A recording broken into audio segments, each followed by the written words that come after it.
soutenu.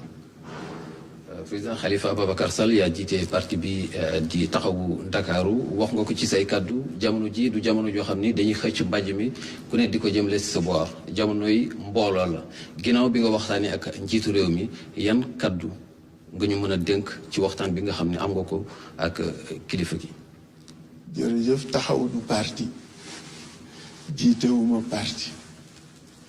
mais ànd bi ñu ànd ay góor ak jigéen lañu yoo xam ni dañu gëm réew mi ñun ñëpp ñu gëm ni am nañu lu ñu war jëriñ réew mi lu ñuy apporter réew mi pour son développement. fii Sénégal moo woote àdduna bi yëpp sax la lii dal mais li nga gis comme lecture mooy que ni ñëpp xam nañ ni ànd booloo juboo déggoo mooy lii solution mooy réponse mooy solution ba tax na ñu ñëwoon wuy si ci loolu waxtaan wi ñu waxtaan ak président ci loolu la sukkandiku nan la ñuy fexe ba pandémie bi Sénégal mën ko affronter ba doon affronter ko de manière efficace loolu la ñu waxtaane du li nga wax kilifa nag nga génnee ci biti mais li am solo mooy rafetlu nañu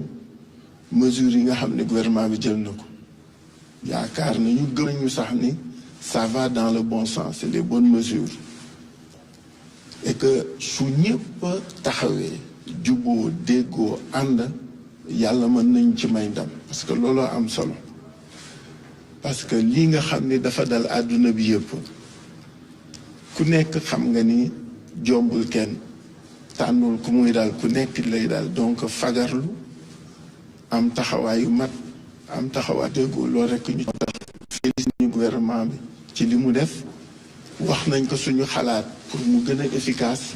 mais dañuy gërëm ak a sant métitlu Sénégalais yi nga xam ni dal na leen félicité corps médical bi masawu diaspora bi nga xam ni ni mu koy vivre metti na et engagé Sénégalais yëpp ñu xam ni jombul kenn te kenn mun ci rëcc mais suñu àndee rek yàlla mën nañ ci defal sutur.